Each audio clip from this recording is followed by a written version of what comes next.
Alguém falou pra mim que toda vez que chega perto do púlpito tem medo aqui, porque tá mole o negócio aqui. Eu não lembro quem era que falou pra mim: pastor, toda vez que chega perto do púlpito, parece que vai cair o púlpito. Vai não, irmão. Tá seguro aqui. Balança, mas não cai esse negócio. Bem, queridos, hoje irei fazer uma pequena meditação com vocês. E a minha meditação encontra-se no livro de Romanos, capítulo 8. Abra sua Bíblia no livro de Romanos, capítulo 8.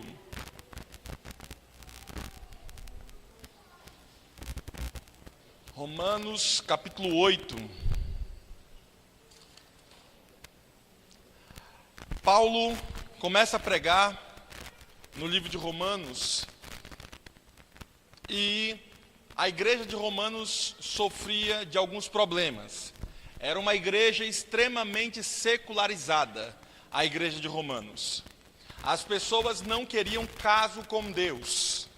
Roma tinha muito paganismo, ou seja, tinha muitos deuses, tinha ali as festas em Roma. Eles tinham muitas coisas que atraíam a atenção. E Paulo tem que pregar aos romanos. Houve um certo momento que Paulo, ao pregar, ele vai em Atenas, por exemplo, ao pregar para os gregos, ele começa a ver que os gregos ali têm um monte de deuses. E Paulo começa a pensar: meu pai, e agora? Como é que eu faço para pregar para esse povo sobre um único Deus? Porque a ideia teológica da igreja daquela época, da igreja pagã, é que quanto mais deuses você tinha, mais próspero você era. Então você tinha um Deus para a guerra, você tinha um Deus para a fertilidade, você tinha um Deus para a prosperidade, você tinha um Deus para as finanças. E quanto mais deuses você adorasse, então mais próspero você era. Porém, irmãos, vai Paulo e começa a pensar: meu pai, e agora? Eu tenho que apresentar um único Deus, que é o Deus verdadeiro, Deus de Israel. Só que esses camaradas vão pensar que eu sou pobre, que eu só tenho um Deus e olha só, todo mundo tem um monte. E eles vão pensar que eu sou pobre, que eu sou fraquinho. E aí então, queridos, entra a história do livro de Romanos. Livro de Romanos, Paulo vem falando diversas objeções, ele vem quebrando, ele vem ajeitando a questão da lei de Deus, que as pessoas, porque a igreja era extremamente secularizada, as pessoas não aceitavam a lei de Deus. E, por fim, Paulo começa a dizer que somos justificados unicamente por Deus. Aí chega o capítulo 8, nessa pequena meditação que iremos fazer com vocês. Capítulo 8 do livro de Romanos começa dizendo assim: agora, pois, já nenhuma condenação há para os que estão em Cristo Jesus, porque a lei do Espírito da vida em Cristo te livrou da lei do pecado e da morte. Portanto, o que fora impossível à lei, no que estava enferma pela carne, isso fez enviar o seu próprio Filho em semelhança da carne pecaminosa, e no tocante ao pecado. E como foi feito, condenou na carne o pecado. Romanos capítulo 8, verso 1 em diante. Paulo começa a dizer assim: olha, sou justificado unicamente por Cristo.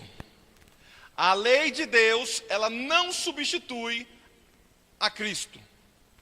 Porque imagine só a lei de Deus como se fosse uma espécie de espelho, querido irmão. Você olha para os 10 mandamentos da lei de Deus, e então quando você olha para os 10 mandamentos, o pecado é a sujeira. E então você pega, você se suja com o pecado, e você olha para o espelho, que é a lei de Deus. E a lei de Deus começa a mostrar para você o quê? Você está sujo nessa parte, você está sujo nessa outra parte, você está sujo nisso, você está sujo naquilo outro. A lei de Deus e os 10 mandamentos só tem uma finalidade: dar pedrada. A lei de Deus e os 10 mandamentos só existem para uma coisa: dar pedrada. Por isso que Paulo diz que é a lei da condenação. Por quê? Porque a lei de Deus só serve para condenar a gente. Quando você mata alguém, você sabe que matou alguém aonde? Na lei. Quando você rouba e sabe que é errado roubar aonde? Qual é o parâmetro que você utiliza? A lei. Quando você deixa de amar seu pai e sua mãe, você sabe que isso faz mal aonde? Na lei de Deus. Então, quando a gente peca, a lei de Deus faz o quê? Dá uma pedrada. Essa é a única finalidade da lei. Mostrar o pecado. Essa é a única finalidade. A lei não salva ninguém. Guardar o sábado, amar pai e mãe, não roubar, não adulterar, isso não salva ninguém. Isso só é para mostrar a regra que vai ter na casa de Deus. Por exemplo, lá em casa, a regra lá de casa era qual? Ninguém podia chegar depois das 10. 10 horas era o horário limite lá em casa. Era a lei lá de casa. Se eu chegasse 10 horas, não ia fazer diferença nenhuma, porque a regra é essa: papai não ia gostar mais de mim ou menos de mim se eu estivesse chegando no horário. Por exemplo, a lei do trânsito. A lei do trânsito. Olha aí, tá vendo? A lei do trânsito diz que quando há uma faixa contínua, você não pode ultrapassar para o outro lado, lembra? Mas se você passar a vida toda andando no lugar certo, você será premiado por isso? Não. O guarda não vai dizer: rapaz, parei você, sabe por quê? Porque você está andando muito certo. Em vez de eu te dar uma multa, nós vamos pagar para você a multa. Não existe isso. Só que o dia que você ultrapassa no lugar correto, no lugar errado, os policiais parece que fizeram um pacto com o diabo aí. Ele aparece do chão lá, ele surge. Esses camaradas estão sempre na moita. E aí, então, irmãos, ele vai lá e te aplica a multa. Por quê? Porque a lei só serve para uma coisa: o quê? Punir. A lei só existe para isso. Para manter você no caminho certo e te mostrar que você está no caminho errado. Aí então, Paulo começa a dizer, e por isso ele declara, que a lei é a lei da morte. Por que a lei da morte? Porque a transgressão da lei leva todo mundo para onde? Para a morte. Todo aquele que transgride a lei é passível de morte. Por isso que é chamado da lei da morte. Qual é o que pode nos restaurar? Jesus Cristo. E assim ele declara: Jesus Cristo é aquele que vai nos restaurar. Ele é como se fosse uma espécie de água. Ele pega a água ali, lava os seus pecados, e quando você olha para a lei de Deus, você vê que você está limpo. Por que você está limpo? Porque você foi lavado pelo sangue do Cordeiro. E sobre você está a roupa de Jesus. E a água da vida, que é Jesus Cristo, lava você, os seus pecados. E diante da lei, você está certinho. Por quê? Porque foi jogado a sua sujeira, o seu pecado, nas profundezas do mar, na água. Não sou eu, viu? E aí então, nesse contexto, queridos irmãos, vem Romanos capítulo 8, verso 31. E a gente conclui nessa parte. Romanos capítulo 8, verso 31 diz assim: que diremos, pois, à vista dessas coisas? A gente vê tanta coisa ruim no mundo, a gente vê as pessoas se afastando de Deus, a gente vê as pessoas transgredindo a lei, a gente vê um monte de coisa errada, a gente vê Jesus Cristo estendendo a mão e as pessoas não querem. O que é que nós vamos dizer disso? Que diremos, pois? Se Deus é por nós, quem será contra nós? Aquele que não poupou o seu próprio filho, antes por todos nós o entregou, porventura não nos dará graciosamente com ele todas essas coisas? Se Deus Pai não poupou nem o seu próprio Filho, o Senhor Jesus Cristo, Você acha que ele vai negar alguma coisa para a gente? Alguém que dá o seu próprio filho, você acha que esse alguém vai reter alguma coisa? Se você tivesse que reter alguma coisa, reteria o quê? Seu filho, para não morrer. Mas alguém que deu o próprio filho, não vai reter nada para você, querido irmão. E por isso, Paulo declara que mesmo que os seus pecados, e Isaías fala isso, estejam vermelhos como a escarlata, se vocês acreditarem na palavra de hoje, os seus pecados se tornarão brancos como a neve. E o texto diz assim, o texto continua: quem intentará acusação contra os eleitos de Deus? É Deus quem os justifica. Quem é que vai querer falar mal da mulher de Deus? Você tem sua esposa, você tem seu filho. Você sabe que as pessoas podem até falar mal pelas costas, mas dificilmente as pessoas começam a falar mal da sua esposa e do seu filho na sua frente. Dificilmente. A Bíblia diz o seguinte: quem vai fazer acusação contra os eleitos de Deus?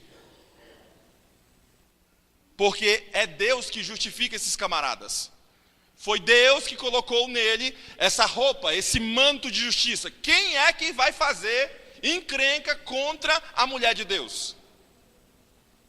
Lá no Éden diz o seguinte, que a serpente ia fazer o quê? Morder o calcanhar. E a mulher, a igreja ia fazer o quê? Esmagar a cabeça da serpente. Nós seremos triunfantes. Podemos passar pelo vale da sombra e da morte, mas se você permanecer fiel e entender as palavras de Paulo hoje, então você triunfará sobre os seus problemas, e a vitória é certa, querido irmão. O texto bíblico não para por aí, e ele diz: quem é que vai nos condenar? Quem? É Cristo Jesus quem morreu, ou antes, quem ressuscitou, o qual está à direita de Deus e também intercede por nós. É Jesus Cristo que está do nosso lado intercedendo por nós, irmãos. Quem é louco de querer mexer com a gente tendo Jesus do lado? Quem é louco? O inimigo não é louco, irmãos. Ele corre quando vê Jesus, ele não vai para cima de Jesus. O inimigo das almas, quando vê a cruz, o estandarte de Cristo, ele corre da cruz, ele não vai para cima da cruz. Quando você anda com Deus, quando você entende o sermão que estou fazendo hoje, quando você está ao lado de Jesus, quando você se lava pelo sangue do Cordeiro, então o inimigo que antes corria atrás de você para fazer tentação, para destruir sua vida, ele correrá de você. Porque assim o texto bíblico declara: quem os condenará? É Cristo Jesus, quem morreu, ou antes, quem ressuscitou, o qual está à direita de Deus e também intercede por nós. Quem nos separará do amor de Cristo? Quem é que vai fazer essa separação? Quem é que vai fazer, ou o que vai fazer com que Jesus ame a gente menos? Quem? É a pergunta do autor. Quem nos separará do amor de Cristo? Será a tribulação? Será que a tribulação, os problemas que você passa na sua vida, a dificuldade em casa, a falta de dinheiro, os meninos, será que isso vai separar você do amor de Cristo? Mas o autor declara, ele deixa aqui dizendo: será a tribulação ou será a angústia? Você está numa situação difícil, angustiado porque você não sabe qual vai ser a solução para o dia de amanhã. Você está angustiado porque você passa por dificuldade. Você está angustiado porque Deus ainda não te deu a resposta. Você está angustiado porque está tendo uma doença tocando sua vida. Você está angustiado porque você ainda não conseguiu solucionar o seu problema emocional. Será que é a angústia que vai separar você do amor de Cristo? O autor continua: quem nos separará do amor de Cristo? Será tribulação, ou angústia, ou perseguição? O teu amigo do trabalho está concorrendo com você, e ele quer te mandar embora da empresa, para que ele seja o melhor. Será perseguição? As pessoas olham feio para ti? As pessoas desdém de você porque você se tornou um cristão, porque você ama Jesus Cristo, porque você guarda o sábado e perdeu um emprego que poderia te pagar muito bem, e você teve que ficar com outro que te paga menos, ou você nem conseguiu o emprego porque vai tocar no sábado. Sabe, queridos, será a perseguição que vai separar você do amor de Jesus? Ainda mais o autor declara: será fome ou nudez? Ou seja, é dinheiro que vai mexer com você? Será que a sua tentação será o dinheiro? A fome é aquilo que você trabalha para se suster, porque o inimigo pode tentar você em não te trazer o dinheiro, ou vai te arrumar um emprego que você tenha que transgredir o sábado. E então ele vai tentar: será que é o dinheiro? Será que é a fome? Será que é a nudez? Ou seja, você precisa manter sua família, pastor. Você precisa manter os meninos. Como é que eu vou pagar a escola, pastor? Como é que eu vou pagar a comida? Como é que eu vou pagar as coisas? Vou viver só de evangelho? Será que é a fome ou a nudez que vai separar você do amor de Jesus? Esse negócio de fome e nudez, eu me lembro de Salomão. Salomão diz assim, olha: nem Salomão, em toda a sua glória, se vestiu como as flores do campo. Deus é tão bom, tão bom, tão bom, que Ele dá comida para todo mundo, todo dia. Os leões, eu não sei quanto de carne os leões comiam no... Você sabe que nos circos não pode mais ter animal, porque os caras não tinham condição de bancar os animais. Por isso que nos circos de hoje acabou de ter leão, ter esses bichos, tudo, porque os caras não tinham carne suficiente para dar para o animal morria de fome. Imagina só, Deus ter que sustentar todos os leões do mundo e dar comida para os caras todo dia. Imagine só, Deus ter que dar comida para todos os passarinhos todo santo dia. Imagine só, Deus ter que dar comida para aquelas baleias enormes todo dia, viu, irmão? O bicho não fica sem comer não, viu? Fica perto de um leão com fome para você ver se ele fica sem comer. Irmãos, todo dia Deus tem que dar comida para esse povo. Todo santo dia, irmãos, Deus tem que dar o quê? As plantas, o oxigênio, a vida. Tu acha que Deus vai esquecer de você? O autor bíblico diz assim: vocês não valem mais do que uma planta? Será que o ser humano não vale mais do que um cachorro, que um leão? Será que o ser humano não vale mais do que um ramalhete de rosas? Vale mais, porque foi pago pelo sangue de Jesus. Então, se Deus dá comida e mantém e cobre a sua nudez de todos os animais do mundo todo santo dia, Ele também fará isso para você, querido irmão. Por isso não precisamos temer quanto ao futuro. Basta a gente lembrar como Deus nos guiou no passado. É só você olhar para trás e ver a história da sua vida mesmo. Como Deus cuidou de você. Os problemas que você passou, da sua família, a história que você tem por trás. Veja como Deus cuidou de você. Quer saber se seu futuro vai ser seguro? Quer saber se você vai ter segurança? Quer saber se Deus vai estar com você no futuro? Olha para trás. Olha para o passado. E você vai ver que Deus continuará mantendo sua promessa a você. E o autor continua dizendo: quem vai nos separar do amor de Cristo? Será tribulação? Será angústia? Ou perseguição? Ou fome? Ou nudez? Ou perigo? Ou a espada? Eu não sei quais são os perigos que você corre. Você sabe que o tema principal do Brasil hoje não é a economia, mas é a segurança. Esse é o tema principal. Por que segurança? Porque o cara que tem dinheiro, que paga suas contas, que tem seu carro, que tem sua casa, que vive bem, ele fica com medo de sair na rua. O cara que tem condição, às vezes, de pagar um colégio bom para o filho, ele fica com medo de levar o menino no colégio, porque ele pode ser roubado. Porque da noite para o dia, tudo pode acontecer. Será que é o perigo de viver num mundo de tribulação? Sabe, a gente que é pai, a gente começa a ter medo. E teve uma época, Logo no começo, eu estava com o Pedrinho e eu fiquei com medo de morrer. Eu não sei se você já teve esse medo, mas eu fiquei com medo de morrer. Mas não que medo, meu Deus, vou morrer. Mas um medo, meu Deus, se eu morro agora, quem é que cuida desse menino? Era esse medo. Débora lá, não temos parente nenhum aqui em São Paulo, a gente só tem vocês. E se morre, como é que fica? Será que é a morte, ou mesmo a espada, que vai nos separar do amor de Jesus? Às vezes algumas pessoas se separam do amor de Jesus pela televisão, por causa de um filme, por causa de um emprego, por causa do perigo, por causa da situação, e por isso ele, minha família, eu tenho que fazer isso, mas é uma transgressão ao Senhor, e você sabe disso. Mas você se separa de Jesus nesse momento. Será que é esse tipo de coisa que vai separar você de Jesus? O autor continua para concluir. Como está escrito, por amor de ti, somos entregues à morte o dia todo. Fomos considerados como ovelhas para o matadouro. Por amor de Jesus, a galera não leva muito a sério os crentes, sabia disso? A galera pensa que os crentes são um bando de bobão, enganado pelo pastor.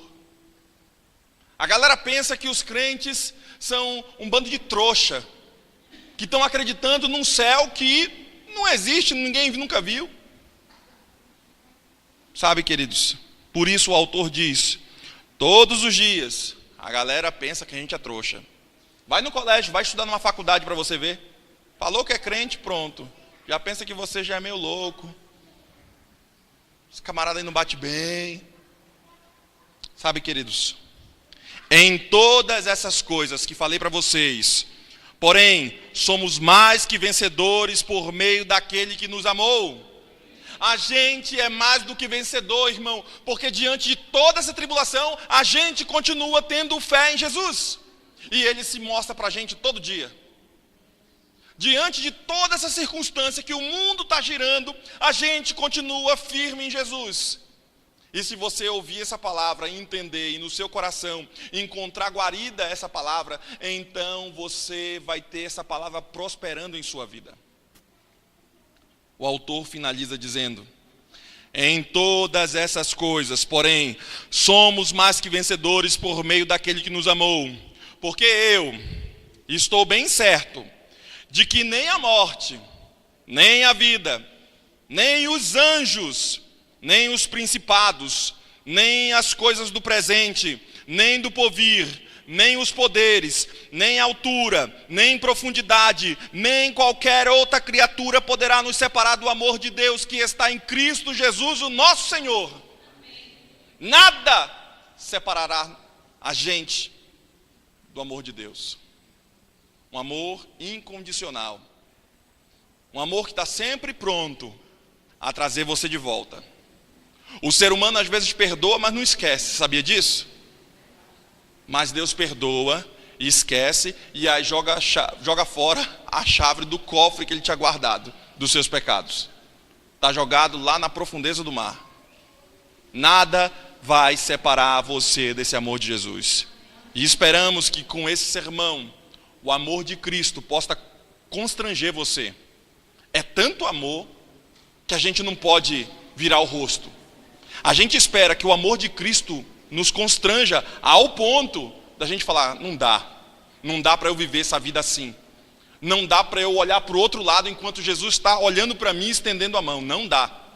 Não dá para eu ficar olhando para a minha própria vida enquanto Jesus Cristo não olhou nem para a sua própria vida. Não dá para ficar olhando para minhas próprias coisas que me prendem aqui, enquanto o próprio Deus Pai não olhou nem para o seu próprio Filho, que deu por nós. O único Filho, unigênito. Não dá.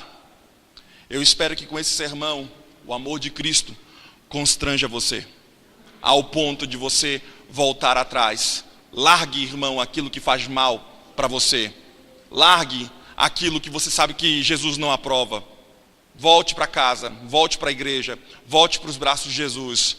Porque de fato, nem altura, nem profundidade, nem qualquer outra criatura poderá nos separar do amor de Jesus Cristo. Que Deus ajude você e que essa pequena meditação possa tocar a sua vida. e transformá-la, porque a verdadeira mudança é de dentro para fora. E Jesus quer fazer essa mudança em você. Eu quero chamar a irmã que estará cantando aqui. E enquanto a irmã estiver cantando, eu quero que você coloque na mão do Senhor aquilo que está fazendo mal para ti. Aquilo que você sabe, que ninguém mais sabe, que é um pecado. E você sabe que Jesus Cristo quer mudar isso em você. Mas talvez eu esteja falando com alguém que não tem força. Senhor Jesus, eu não tenho força para mudar isso, Senhor Jesus. É um pecado que eu vivo, é uma situação, mas eu não tenho força, Senhor Jesus. Porque eu sou ser humano, sou pecador. Atento ao chamado de Deus, ele receberá as primícias da bênção do Senhor. Por isso eu vou orar agora, em primeiro, por ele, para que as bênçãos do céu recaiam sobre esse jovem, que estava de coração aberto, pronto para o apelo de Deus. Esse também é um testemunho para ti, para que você também esteja pronto e aberto para quando Deus falar com você, assim como esse jovem estava. Vamos orar. Obrigado, Senhor, porque esse teu servo ouviu claramente tua voz, Senhor, e não pestanejou. Ele abriu seu coração para ti, Senhor. E quando o Senhor chama, ele está de coração aberto e se levanta para a tua glória. Senhor Jesus, abençoe esse jovem. E que as primícias dessas bênçãos que o Senhor tem para derramar sobre esta igreja, em primeiro, Senhor, recaia sobre este jovem. Que ele receba das tuas mãos, Senhor, as primícias das bênçãos, Senhor. Que esse jovem esteja sempre ligado à videira que és tu, Senhor Jesus. E que tua graça esteja sempre sobre ele. Não deixe que ele vá nem para a direita, nem para a esquerda, Senhor. Mas que ele permaneça firme em teu caminho. Também, Senhor, cubra ele com o teu manto de justiça. Para que o inimigo não tenha poder sobre ele, Senhor. Que os pés desse jovem pise a mansão celestial. Que tua graça esteja sempre a derramar sobre esse jovem aqui.